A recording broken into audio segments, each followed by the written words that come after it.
Hello everyone, कैसे हैं सब। खूब मस्ती करते हैं, केवल कमेंट नहीं करते हैं, शेयर भी नहीं करते हैं दोस्तों में। हाँ, देख लेते हैं सारे वीडियो मैम जी का, लेकिन कोई लाइक नहीं करता है और ना सब्सक्राइब करता है और ना कमेंट करता है। सिर्फ वीडियो देख लेते हैं आप लोग। तो सब्सक्राइब कर दिया करो, कमेंट कर दिया करो, ठीक ना। शेयर भी कर दिया करो, दोस्तों से कोई प्रॉब्लम नहीं है, ठीक। हम तो इसीलिए क्लास लेते हैं कि अगर किसी का हिंदी छूट रहा है तो बिना पैसे के, कोई भी पैसा नहीं, कोई भी शुल्क नहीं है। आप कुछ ना करिए, सिर्फ लाइक और कमेंट और सब्सक्राइब कर दीजिए प्लीज़। तो महायज्ञ का पुरस्कार हमने आपको पढ़ा दिया है 9th क्लास 10th क्लास। आज हम उसके प्रश्न उत्तर करवा रहे हैं, ठीक ना। आप जीवन परिचय लिख लेना, ठीक है। यशपाल जी का जीवन परिचय सारे बच्चे लिख लेंगे। आज हम केवल प्रश्न उत्तर करवा रहे हैं, ठीक। तो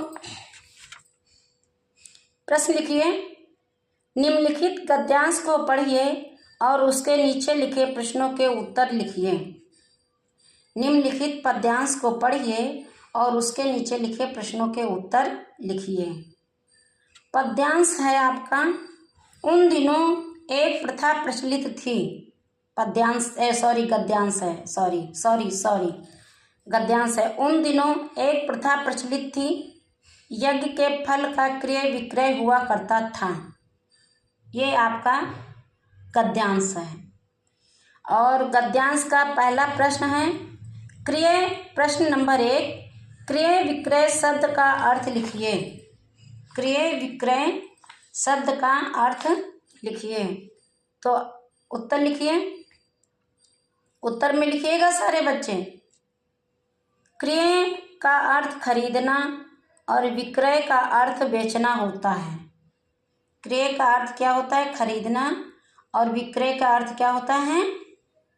बेचना। अर्थात किसी भी वस्तु को खरीदा या बेचा जाता है।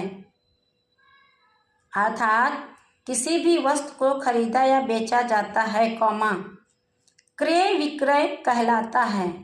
लेकिन इस अध्याय में यज्ञों के फलों का क्रय विक्रय हुआ है, पूर्ण विराम। ये हुआ गद्यांश का पहला प्रश्न का उत्तर। अब दूसरा प्रश्न उसी गद्यांश का देखिए। यज्ञों के क्रय विक्रय क्या क्या आशाएं हैं? क्वेश्चन मार्क चिन्ह। यज्ञों के क्रय विक्रय का क्या आशाएं है? क्वेश्चन मार्क चिन्ह। उत्तर में लिखिए। प्रस्तुत गद्यांश के अनुसार कौमा, उन दिनों यज्ञों के क्रय विक्रय की प्रथा प्रचलित थी। यज्ञों के क्रय विक्रय की प्रथा प्रचलित थी। इसमें यज्ञों को खरीदा और बेचा जा सकता था। इसमें यज्ञों को खरीदा और बेचा जा सकता था, पूर्ण विराम। माना जाता था कि यज्ञ करने वालों को उसका फल मिलता है और यज्ञ बेचने पर खरीदने वालों को वही फल मिलेगा, पूर्ण विराम। यज्ञ के अनुसार उसका मूल्य तय किया जाता था, पूर्ण विराम। यज्ञ के अनुसार उसका मूल्य तय किया जाता था, पूर्ण विराम। और इसी गद्यांश का अगला प्रश्न है, सेठ जी यज्ञ बेचने कहाँ गए थे और क्यों? क्वेश्चन मार्क चिन्ह। सेठ जी यज्ञ बेचने कहाँ गए थे और क्यों? तो अगला प्रश्न है, प्रश्न का उत्तर है तीसरा वाला। सेठ जी यज्ञ बेचने के लिए 10-12 कोस दूर कुंदनपुर नगर में गए थे। सेठ जी यज्ञ बेचने के लिए 10-12 कोस दूर कुंदनपुर नगर में गए थे, वहाँ एक बहुत बड़े सेठ रहते थे।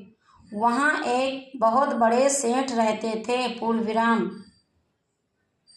लोग मानते थे कि उनकी सेठानी के पास कोई दैवी शक्ति है, लोगों का मत है कि उनकी सेठानी के पास कोई दैविक शक्ति है, जिससे वह तीनों लोगों की बात जान लेती है।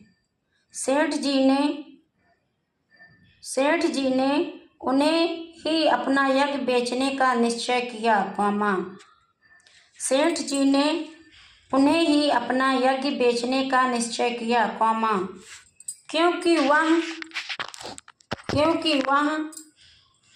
धनवान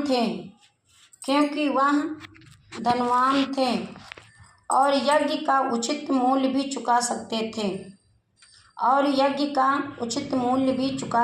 थे, पूर्ण विराम। अगला लिखिए प्रश्न इसी गद्यांश का अगला प्रश्न लिखिए। सेठानी द्वारा अपना यह यज्ञ बेचने का सुझाव दिए जाने पर सेठ की क्या प्रतिक्रिया हुई?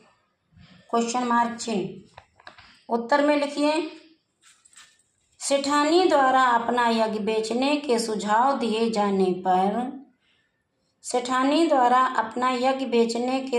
दिए जाने पर पहले सेठ बहुत दुखी हो गए। उन्होंने सपने में भी यज्ञ बेचने का विचार नहीं किया था, परंतु अपनी तंग परिस्थितियों को देखते हुए वह यज्ञ बेचने के लिए तैयार हो गए,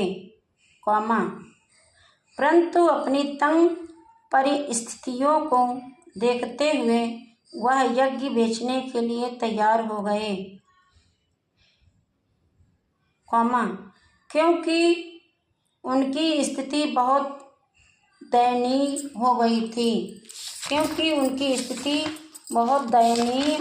हो गई थी। लिख लिया सभी ने?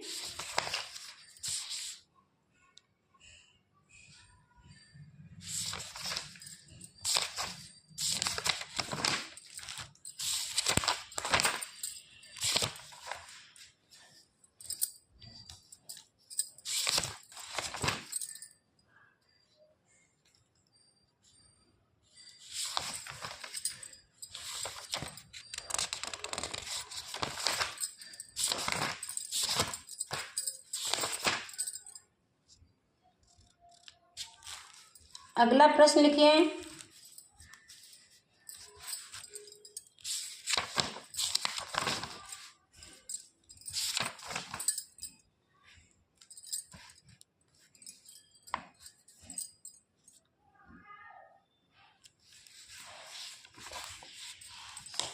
अगला प्रश्न लिखिए, निम्नलिखित गद्यांश को पढ़िए और उसके नीचे लिखे प्रश्नों के उत्तर दीजिए।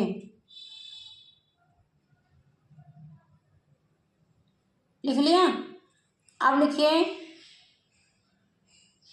निम्नलिखित गद्यांश को पढ़िए और उसके नीचे लिखे प्रश्नों के उत्तर दीजिए। लिखिए, इन्वर्टेड कॉमा है डबल। क्या सोचते हो सेठ? गद्यांश है बेटा, ये गद्यांश है। Question mark inverted comma start में है। क्या सोचते हो सेठ? बोलो राजी हो? इन्वर्टेड कॉमा बंद। इन्वर्टेड कॉमा ऐसे पहले ऐसे और लास्ट में ऐसे उसी में है। धन्ना सेठ की पत्नी ने पूछा, पूर्ण विराम। सेठ ने खिन्न होकर कहा, फिर inverted comma, double inverted comma. सेठानी जी हंसी। सेठानी जी के जस्ट जी के बाद में हंसी। छोड़िए, पूर्ण विराम। काम की बात कीजिए, पूर्ण विराम और इन्वर्टेड कॉमा डबल वाला क्लोज, यानी कि बंद कर दो। ये आपका गद्यांश है। तो आप गद्यांश के नीचे प्रश्न लिखें, उन प्रश्नों के आपको उत्तर लिखने हैं। तो स्टार्ट करते हैं। सेठ जी क्या सोच रहे थे? क्वेश्चन मार्क चिन्ह, स्पष्ट कीजिए। पहला प्रश्न है, सेठ जी क्या सोच रहे थे? क्वेश्चन मार्क चिन्ह, स्पष्ट कीजिए। पहला प्रश्न है, उसका उत्तर है, आप लिखिए, उत्तर में लिखिए। सेठ जी सोच रहे थे कि मैंने कोई महायज्ञ नहीं किया है। सेठ जी सोच रहे थे कि मैंने कोई महायज्ञ नहीं किया है, कॉमा, फिर ये लोग ऐसा क्यों कह रहे हैं? फिर ये लोग ऐसा क्यों कह रहे हैं कि अपना महायज्ञ बेचोगे तो खरीद लेंगे, पूर्ण विराम, अपना महायज्ञ बेचोगे तो खरीद लेंगे, पूर्ण विराम। उसे निश्चय हो गया कि इन लोगों को यज्ञ खरीदना नहीं है। उन्हें निश्चय हो गया कि इन लोगों को यज्ञ खरीदना नहीं है, कॉमा, इसलिए ऐसी बात बोल रहे हैं, पूर्ण विराम। दूसरा प्रश्न लिखिए उसी गद्यांश का। सेठ ने सेठानी जी से क्या कहा था तथा क्यों? तो उत्तर में लिखिए, सेठ ने सेठानी जी से कहा कि, जी पापा। हेलो गाइस, सॉरी, थोड़ा सा प्रॉब्लम थी तो यहाँ से छोड़ दिया था। तो जहाँ से छूटा है आप वहीं पे देखिए।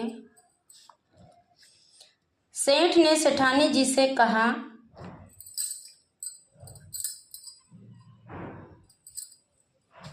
सेठ ने सेठानी जी से कहा कि आप मेरी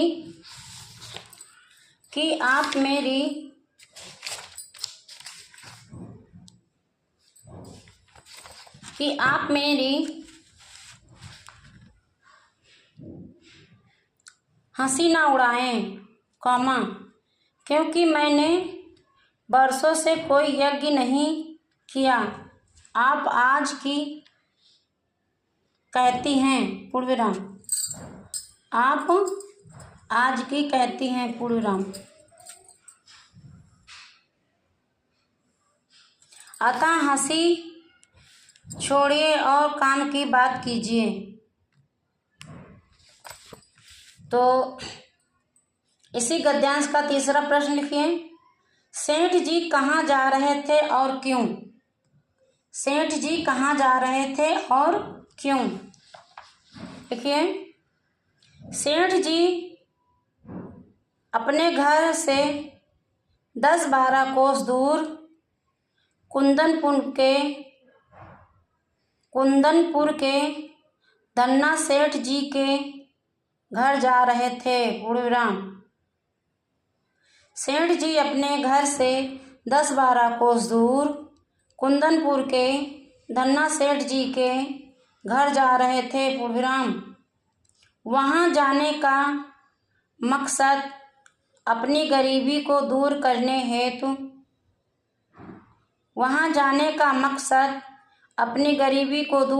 हेतु धन कमाना था, पूर्ण विराम। वे गरीबी दूर करने के लिए अपना एक यज्ञ धन्ना सेठ को बेचना चाहते थे, पूर्ण विराम। अगला इसी गद्यांश का लिखिए प्रश्न।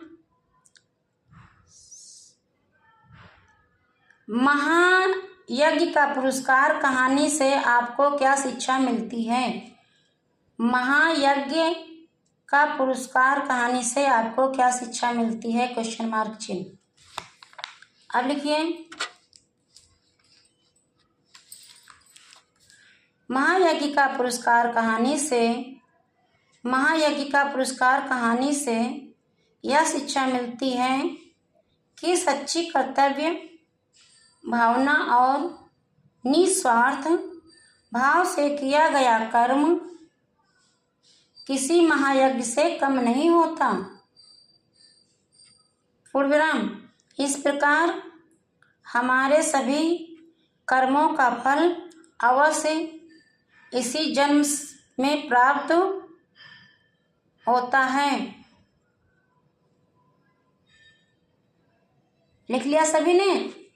तो इनफ, बस आज के लिए इतना ही, ताकि आप परेशान ना हों।